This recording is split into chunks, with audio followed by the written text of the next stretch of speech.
আমাদের শিরোনামে যেটি দেখতে পাচ্ছেন, মবের শিকার ছেলেকে বাঁচাতে এসে প্রাণ গেল মায়ের। এই ঘটনাটি ঘটেছে কক্সবাজারের উখিয়া উপজেলায় রাজাপালং ইউনিয়নের 7 নম্বর ওয়ার্ডের থাইপালং এলাকায়। যে ঘটনাটি ঘটেছে এটি হচ্ছে আজ রাত আনুমানিক 9টার সময়।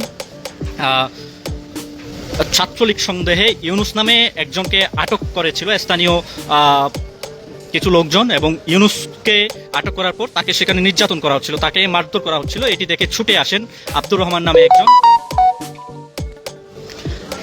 নামে একজন এবং সে সময় আব্দুর রহমানকেও মব করে সেখানে মারধর করা হয়। এবং এক পর্যায়ে আব্দুর রহমানের মা সৈয়দা খাতুন তিনি বিষয়টি জানতে পেরে ছেলেকে বাঁচাতে ছুটে আসেন, এবং ছেলেকে বাঁচানোর চেষ্টার সময় সেখানে সৈয়দা খাতুন আব্দুর রহমানের মা তিনিও মারধরের শিকার হয়ে গুরুতর আহত হন, এবং তাকে সেখান থেকে আহত অবস্থায় উকিয়ার একটি হাসপাতালে নেওয়া হলে কর্তব্যরত চিকিৎসক তাকে মৃত ঘোষণা করেন। এই ঘটনায় কিন্তু চরম উত্তেজনা ছড়িয়েছে উকিয়াতে, এবং উকিয়া জুড়ে কিন্তু এই মুহূর্তে থমথমে পরিস্থিতি বিরাজ করছে। আমরা এই সব তথ্য জানতে পেরেছি নিহতের স্বজনদের কাছ থেকে। আমরা তাদের সাথে কথা বলেছি এবং তারা যেটি বলছেন যে রাত আনুমানিক 9:30 কিছু পরেই এই ঘটনাটি ঘটেছে, এবং আব্দুর রহমান এবং ইউনুস, প্রথমে ইউনুসকে আটক করা হয়। ইউনুসকে বাঁচাতে ছুটে যান আব্দুর রহমান, এবং আব্দুর রহমানকে বাঁচাতে তার মা সৈয়দা খাতুন তিনি ছুটে যান, এবং সেখানে কিন্তু তিনজনই মারধরের শিকার হন, এবং মারধরের শিকার হয়ে গুরুতর আহত হলে সৈয়দা খাতুন মারা যান। এবং আমরা খোঁজখবর নিয়ে যে ইউনুস এবং আব্দুর রহমান তারা ছাত্রলীগের কোনো দলীয় পোস্টে আছে কিনা সে বিষয়টি আমরা কিন্তু এখনো জানতে পারিনি। এবং ঘটনার যেখান থেকে সূত্রপাত, আজ থেকে 15 দিন আগে এই ঘটনার সূত্রপাত ঘটে, এবং আমরা যেটি জানতে পেরেছি যে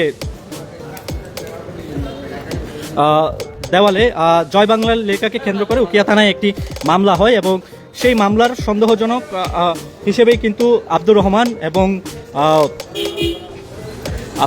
এবং ইউনুস তাদেরকে আটক করা হয়েছিল এমনটি আমরা জানতে পেরেছি। এই মুহূর্তে আমরা যেটি সরাসরি দেখাচ্ছি আপনাদের, যে যিনি নিহত হয়েছেন সৈয়দা খাতুন, তার যে মরদেহ সেটি ময়নাতদন্তের জন্য এই মুহূর্তে কক্সবাজার সদর হাসপাতালের মর্গে নিয়ে আসা হয়েছে, সেটি দেখতে পাচ্ছেন। এবং আমরা কক্সবাজার সদর হাসপাতালের মর্গের সামনে থেকে এই মুহূর্তে আপনাদের সরাসরি দেখাচ্ছি কালের কণ্ঠে।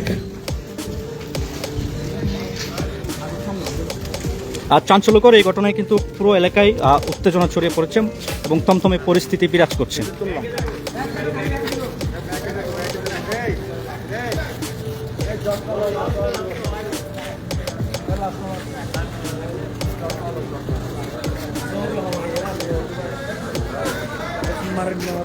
দর্শক, আপনাদের জানাচ্ছিলাম যে উকিয়ায় ছেলেকে বাঁচাতে এসে প্রাণ গেল মায়ের, এবং ছাত্রলীগ সন্দেহে আব্দুর রহমান নামে একজনকে স্থানীয় কিছু লোক তারা আটক করে তারা নির্যাতন করছিল, এবং সেইখান থেকে কিন্তু ছেলেকে মবের থেকে বাঁচাতে গিয়ে কিন্তু হামলার শিকার হন সৈয়দা খাতুন, আব্দুর রহমানের মা তিনি, এবং সেখানেই গুরুতর আহত হয়ে তিনি মারা যান। এবং সৈয়দা খাতুন মরদেহের মধ্যে কক্সবাজার সদর হাসপাতালের মর্গে ময়নাতদন্তের জন্য নিয়ে আসা হয়েছে।